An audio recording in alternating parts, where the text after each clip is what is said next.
parler de ce que nous dit la Bible, dès l'instant qu'il s'agit de parler de la Bible, sans la paraphraser, ce qui est une assez bonne définition de l'exégèse, effectivement, c'est quand même pas une toute petite question. Et donc, quel que soit le caractère savant ou technique de l'exégèse, les questions qui valent, c'est au fond qui est Dieu, qui est mon Dieu, qu'est-ce que la Bible, et en quoi me sert-elle à répondre éventuellement à ces deux énormes questions. Et je parlerai un peu, mais j'ai envie de dire, avec crainte et tremblement, de la partie pratique de Juge 14, c'est vrai, qui me laisse plus perplexe qu'autre chose, je le dis franchement, et qui ne peut pas ne pas retentir aussi avec la question du parcours, de l'itinéraire d'Éric de Butin. Voilà. La Bible n'est pas un livre d'histoire, en tous les cas certainement pas au sens où nous entendons ce que c'est que l'histoire. Et cependant, on ne peut jamais, et Éric de Butin le dit, on ne peut jamais complètement couper le lien entre la mythologie au sens étymologique, mythos ça veut dire le récit, donc la Bible est bien un récit, elle est bien une mythologie, mais une mythologie qui n'est jamais complètement sans lien avec quelque chose qui s'est passé, et donc avec l'histoire.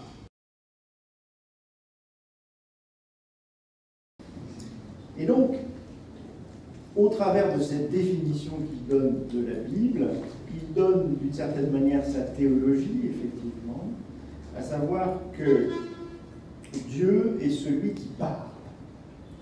Et de telle sorte que parlant, cela ne peut pas ne pas avoir d'effet. Moi, je préférerais la notion de phonothéisme. Ce Dieu-là est d'abord et avant tout un Dieu qui parle. Alors, vous direz, c'est peut-être pas la caractéristique non plus seulement du Dieu de la Bible, mais c'est un Dieu qui parle d'une certaine manière, et qui parle précisément dans ce texte qui n'est pas un texte, et qui est la Bible, et il me semble que c'est au cœur de la méditation d'Éric de Butin. Une parole, et là aussi c'est au cœur de sa théologie, me semble-t-il, une parole de salut. Effectivement, Dieu ne parle pas pour le plaisir de bavarder, mais pour dire quelque chose et pour sauver. C'est peut-être trop facile, ou comment dirais-je, insuffisant de dire que la Bible est parole de Dieu, ou comme la parole de Dieu, mais en même temps, c'est au cœur de ce qu'il dit et de ce qu'il affirme. Et c'est parce que l'on peut, et parce que l'on doit, ou en tous les cas c'est un acte de foi, considérer que la Bible est parole de Dieu, ou comme la parole de Dieu, c'est pour cela, précisément, qu'il faut traduire. Et l'exégèse n'est rien d'autre, effectivement, qu'un moyen pour traduire, c'est-à-dire pas simplement passer d'une langue dans une autre, mais bien passer d'une culture vers une autre et d'un temps vers un autre. L'exégète, ce n'est pas seulement celui qui fait passer d'une langue dans une autre, mais d'une culture dans une autre, d'un temps vers un autre. Il y a une insistance sur la rigueur de l'exégèse, sur la nécessité de la science, mais tout cela n'est qu'un moyen. Autrement dit, c'est parce que l'on se situe du point de vue de la foi qu'il faut faire de la science. C'est rigoureusement ça qu'il dit. Qu'est-ce que ça veut dire se situer du point de vue de la foi? Ça veut dire partir de cette idée bizarre et saugrenue que ce texte incroyablement compliqué, qui vient de très loin et de gens auxquels on ne comprend rien, est quand même censé nous parler, à nous, aujourd'hui, de choses essentielles pour nos vies et pour notre foi. Et c'est parce que l'on lit la Bible en croyant qu'il faut être savant. C'est en hyper-contextualisant que l'on peut dégager des significations décontextualisées, ou plus exactement, recontextualisées pour nous, aujourd'hui. Et c'est après très intéressant de voir à quel point y a de nombreuses étapes, et j'ai trouvé intéressant aussi le fait qu'ils disent qu'il y a un sens dans la progression des étapes, et dans le fait que la traduction vient finalement assez tard. Il y a une espèce de suspicion, n'est-ce pas, par rapport au texte même dont il faut comparer les versions, etc., et comprendre d'où il vient, par qui il a été écrit, dans quel but, dans quel contexte, à quelle fin, etc., pour ensuite pouvoir en tirer quelque chose, en quelque sorte, pour nous. Et de ce point de vue-là, il pointe l'erreur, qui est peut-être l'erreur commune, je dirais, aussi bien aux littéralistes qu'aux athées un peu pressés, à savoir le fait de faire le reproche à la Bible d'être profondément contradictoire, finalement.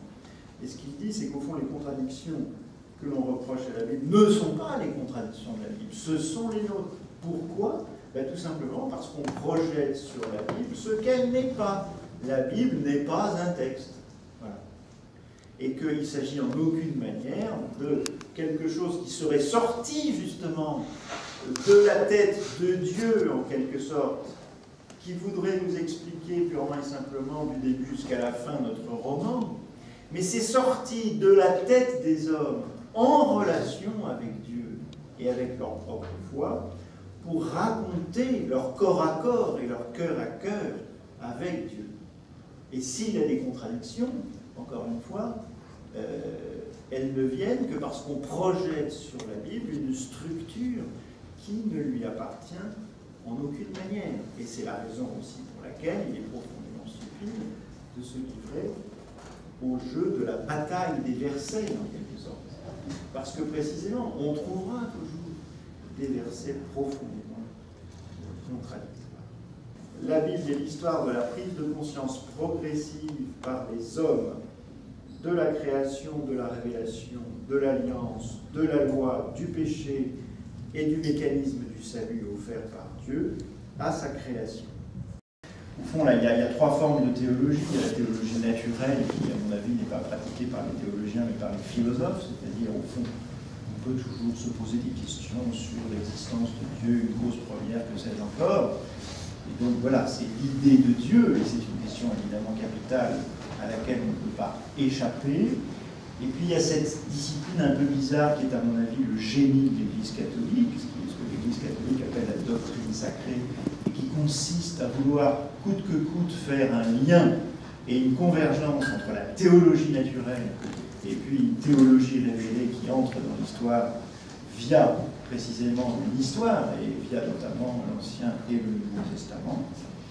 Et puis, il y a ce qui me semble être plutôt la théologie, me semble-t-il, à la fois plus juive et plus protestante, la théologie théologale, et non pas tenir un discours sur Dieu, mais essayer de comprendre ce que Dieu nous dit. Voilà.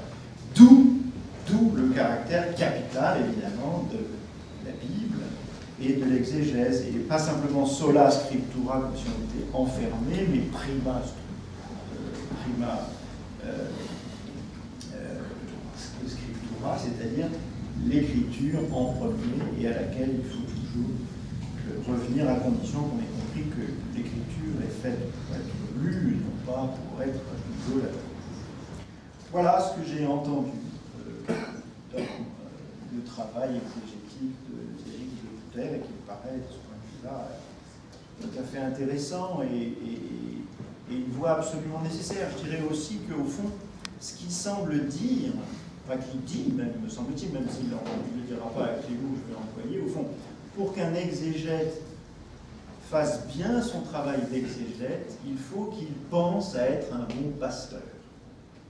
Contre cette idée, justement, d'une opposition radicale entre le travail proprement scientifique et puis le travail à proprement parler pastoral, de la même manière qu'un bon pasteur, s'il veut être un bon pasteur, doit d'abord penser à être un bon exégète. Donc, si Dieu est celui qui parle, de telle sorte que sa parole fait quelque chose et non pas rien, qu'est-ce qu'un croyant? Eh bien, c'est quelqu'un qui essaye de parler lui aussi, c'est tout. Voilà.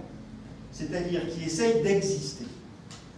C'est ce que, nous semble-t-il, Éric de Luther veut dire, n'est-ce pas? Dieu est celui qui insiste pour que nous existions. Cette dualité, Éric de Putter devait la ressentir certainement dans son propre cœur, c'est-à-dire à la fois un homme capable d'aller à la guerre et le nazir un religieux mis à part. Voilà, donc c'est compliqué tout ça. Et c'est vrai qu'il y a une tension, il y a une difficulté. Et je pense que plutôt que la rencontre innocente, le sous-titre, ça devrait être plutôt l'extraordinaire difficulté de la rencontre innocente. Parce qu'on ne passe pas les frontières sans difficulté. Parce qu'on ne prend pas femme dans une autre communauté sans que cela engendre des difficultés. Parce qu'on ne passe pas d'une culture à une autre sans que cela engendre des difficultés. Et je crois que ces difficultés-là, Éric de Putter les a affrontées, et peut-être que dans une certaine mesure, il y a laissé la vie aussi, incontestablement. C'est un homme courageux, c'est un homme intelligent et savant, c'est déjà assez rare, mais il semblerait qu'il ait été aussi un homme courageux. Voilà, c'est carrément rarissime. Rarissime. Mais en même temps, gardons-nous de vouloir trop interpréter aussi, et ça c'est un danger qui nous guette tous, d'interpréter une vie à la seule lumière de sa fin, de sa mort. De la même manière que c'est l'immense problème du christianisme, de ne pas voir dans le Christ uniquement le crucifié, mais avec le risque aussi de pouvoir évacuer la croix. Le Christ n'est pas venu pour mourir, mais il se trouve que la façon dont il vivait ne pouvait guère conduire à peut-être une autre fin.